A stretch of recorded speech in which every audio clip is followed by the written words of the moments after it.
क्या हुआ जब एक मुस्लिम लड़की रात 2 बजे उज्जैन के महाकाल मंदिर में घुस गई और फिर उसके साथ जो चमत्कार हुआ उसे देखकर आपके भी रोंगटे खड़े हो जाएंगे और आप भी जय श्री महाकाल के नारे लगाने लगेंगे। दोस्तों, यह वीडियो उन सभी लोगों के मुंह पर करारा तमाचा है जो उज्जैन के बाबा महाकाल के चमत्कारों को नकार देते हैं। दोस्तों, इस घटना में आगे बढ़ने से पहले आज की इस वीडियो को लाइक जरूर कर देना। और क्या आप भी उज्जैन के महाकाल मंदिर गए हैं? कमेंट में जरूर बताइएगा, या फिर जाने वाले हैं जरूर बताइएगा। दोस्तों, जहां मृत्यु भी सिर झुका दे और काल भी थरथरा जाए, वहां विराजते हैं स्वयं महाकाल राजा। उज्जैन का वो कोना जहां सिर्फ भक्त नहीं आते, यहां आत्माएं भी शरण मांगती हैं। दोस्तों, आज उसी महाकाल मंदिर से जुड़ी एक ऐसी चमत्कारी घटना आपको बताने वाले हैं जिसमें एक मुस्लिम लड़की रात 2 बजे महाकाल मंदिर के गर्भगृह में घुस गई। आखिर क्या है इसके पीछे का रहस्य? जब आप जानेंगे तो आपके भी रोंगटे खड़े हो जाएंगे, आपका भी रोम रोम शिव का नाम जपने लगेगा। दोस्तों, महाकाल मंदिर जहां हर रात शिवजी स्वयं तांडव गढ़ते हैं। दोस्तों, मध्य प्रदेश के उज्जैन शहर में स्थित है यह महाकालेश्वर मंदिर, जो कि हिंदू धर्म के 12 ज्योतिर्लिंगों में से एक है। और यह ज्योतिर्लिंग एकमात्र दक्षिणमुखी ज्योतिर्लिंग है, यानी कि शिवजी का मुख दक्षिण दिशा की ओर है। और यह दिशा दोस्तों मृत्यु और यमलोक की दिशा मानी जाती है। माना जाता है कि इस स्थान पर महाभारत काल में भी महाकाल राजा की पूजा होती थी। पहले उज्जैन को अवंतिका नगरी के नाम से जाना जाता था, जो कि राजा विक्रमादित्य, चक्रवर्ती सम्राटों और काल गणना के प्रारंभ बिंदु से जुड़ी रही है। दोस्तों, आपको बता दें कि उज्जैन के महाकालेश्वर मंदिर को 1235 ईस्वी में दिल्ली के सुल्तान इल्तुतमिश ने तोड़ दिया था। लेकिन इसके बाद मराठा शासकों राणोजी शिंदे ने 18वीं शताब्दी में इस मंदिर का पुनर्निर्माण करवाया। दोस्तों, शिवजी ने खुद प्रकट होकर अवंतिका नगरी की रक्षा करने के लिए महाकाल रूप धारण किया था। और यहाँ पर स्वयंभू शिवलिंग है, जिसे किसी ने बनाया नहीं बल्कि यह स्वयं प्रकट हुई। आपको बता दें, महाकाल शिवलिंग को भूत, भविष्य और वर्तमान तीनों कालों का स्वामी माना गया है। जो भक्त यहाँ सच्चे मन से आ जाए, उसका कर्म, उसका जन्म और उसकी मृत्यु, वह तीनों बंधन से टूट जाता है। और यह जो तीनों का बंधन है वह हमेशा के लिए टूट जाता है। और आपको बता दें कि उज्जैन को काल गणना की भूमि भी कहा गया है। काल भैरव महाकाल के गण माने जाते हैं। ऐसा माना जाता है कि यहाँ समय का आरंभ और अंत दोनों यहीं से होता है। और जब कल के अवतार लेंगे और जब कलयुग अपने चरम पर होगा, तो यहीं से इन सब चीजों का अंत होगा और यहीं से सब चीजों की सतयुग की वापसी भी होगी। लेकिन दोस्तों, क्या हुआ जब एक मुस्लिम लड़की रात 2 बजे उज्जैन के गर्भगृह में घुस गई?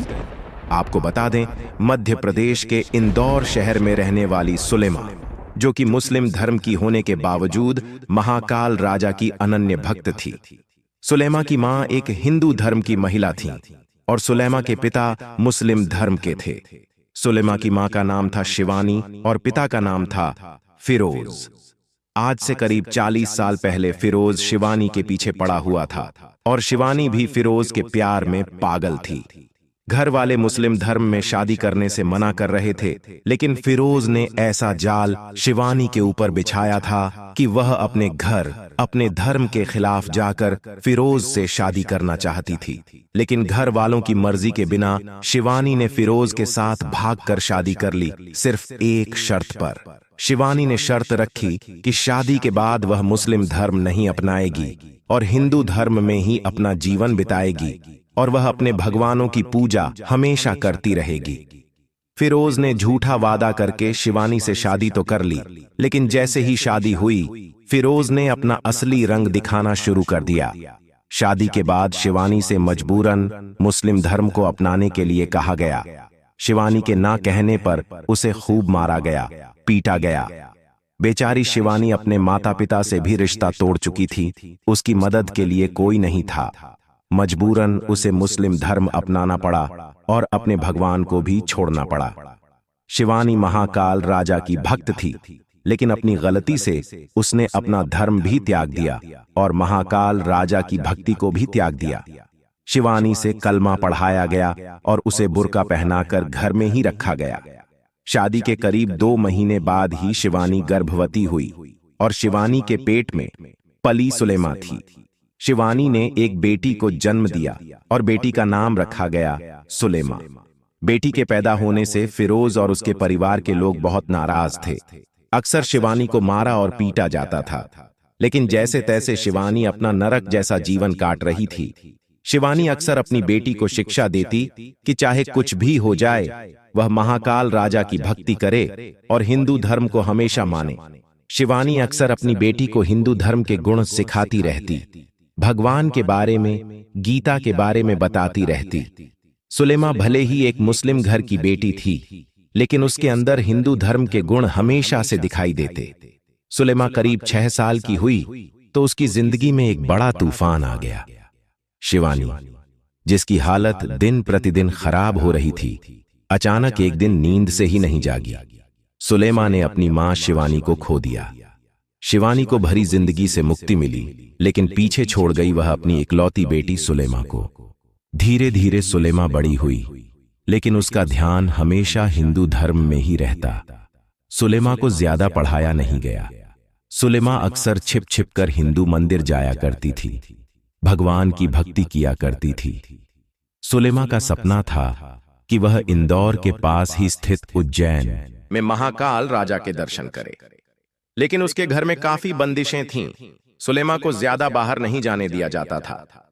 सुलेमा एक हिंदू लड़के से ही शादी करना चाहती थी, लेकिन उसके घर वाले अब उसकी शादी के लिए बहुत जल्दी कर रहे थे। सुलेमा ने अब सोच लिया था कि वह इस घर से भाग जाएगी, क्योंकि वह घर नहीं बल्कि नरक था। लेकिन सुलेमा ने घर से निकलने से पहले ठान लिया था कि वह सबसे पहले उज्जैन के महाकाल मंदिर ही जाएगी और वहां जाकर दर्शन करेगी। फिर क्या था, शाम के करीब 5 बजे सुलेमा बहाने से अपने घर से निकल गई। सुलेमा ने अपनी बैग में 2 जोड़ी कपड़े रखे और वह उज्जैन के लिए निकल पड़ी। रात्रि के समय जब वह उज्जैन महाकाल मंदिर के परिसर पहुंची तो वहां पर खूब भीड़ रही। हर तरफ श्रद्धालुओं का मेला लगा हुआ था। सुलेमा महाकाल की बहुत बड़ी भक्त थी। पहली बार वह महाकाल मंदिर आई हुई थी। सुलेमा की इच्छा थी कि वह घंटों बैठकर महाकाल राजा के सामने अपने जीवन की गाथा सुनाए, लेकिन चंद सेकंड के दर्शन भी नहीं हुए और सुलेमा को लाइन से तुरंत हटा दिया गया। सुलेमा ने सही से दर्शन तक नहीं किए। बेचारी बाहर आकर फूट फूट कर रोने लगी। सुलेमा ने देखा कुछ वीआईपी लोग गर्भगृह के पास जाकर अच्छे से बैठकर दर्शन कर रहे हैं। सुलेमा को देखकर बहुत बुरा लगा, लेकिन सुलेमा यहीं पर हार मानने वाली नहीं थी। सुलेमा को दर्शन करने थे महाकाल बाबा के, और वो भी नजदीक से।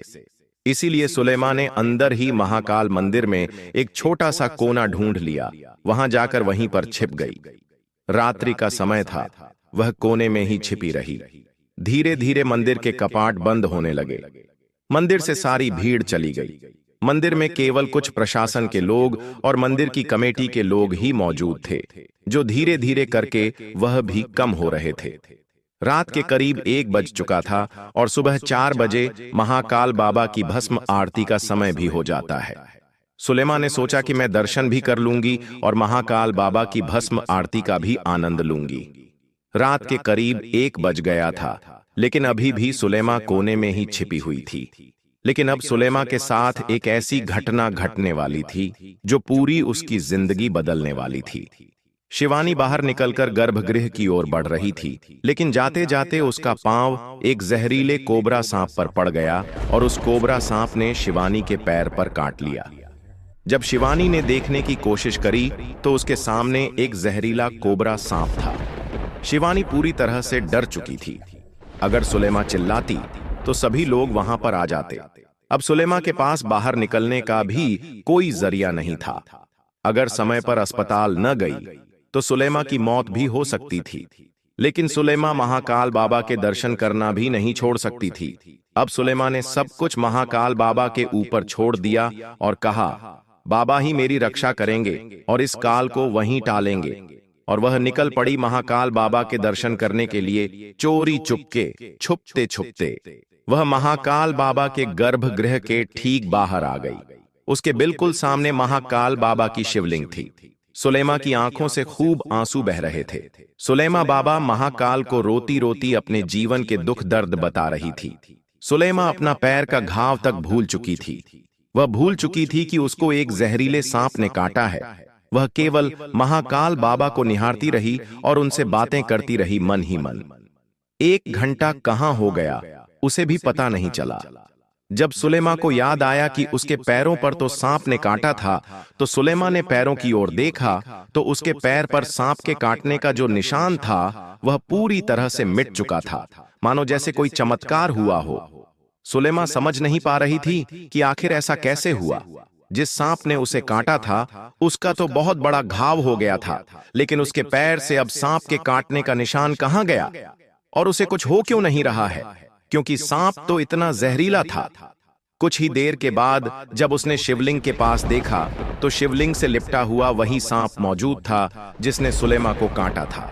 सुलेमा समझ चुकी थी कि यह तो साक्षात बाबा महाकाल का चमत्कार है। बाबा महाकाल ने ही सुलेमा की जान बचाई और उसकी रक्षा करी।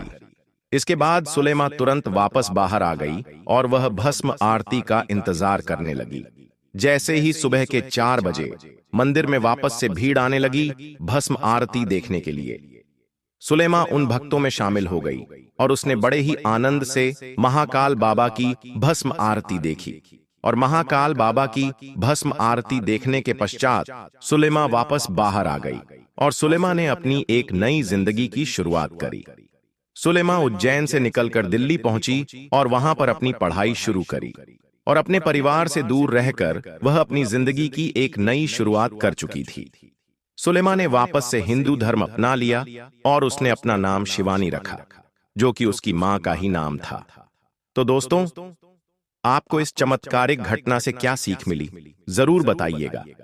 क्या सुलेमा के साथ हुआ यह चमत्कार आपको सत्य लगता है या नहीं? कमेंट में जरूर बताइएगा।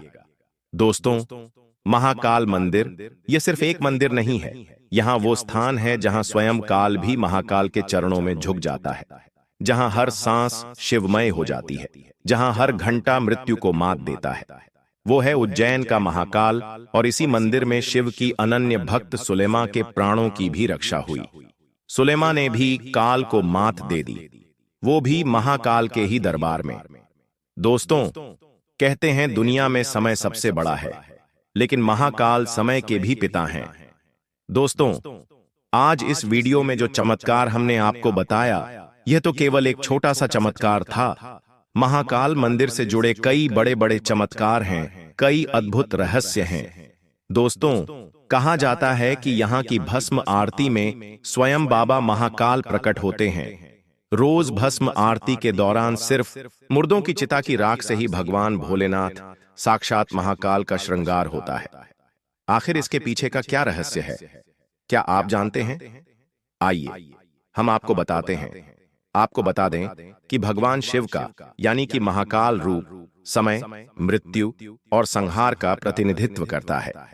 शवों की राख मृत्यु का अंतिम प्रतीक होती है। जब शरीर पंच तत्व में विलीन हो जाता है और केवल राख बचती है, इसीलिए महाकाल को शव की भस्म से आरती करना यह दर्शाता है कि शिव मृत्यु के भी ऊपर माने जाते हैं। अगर आपको यह चमत्कारिक घटना पसंद आई हो तो वीडियो को लाइक जरूर करिएगा और कमेंट बॉक्स में जय श्री महाकाल जरूर लिखिएगा। आपके क्या विचार हैं, कमेंट में जरूर बताइएगा। अभी के लिए आप सभी दर्शकों को हृदय से धन्यवाद।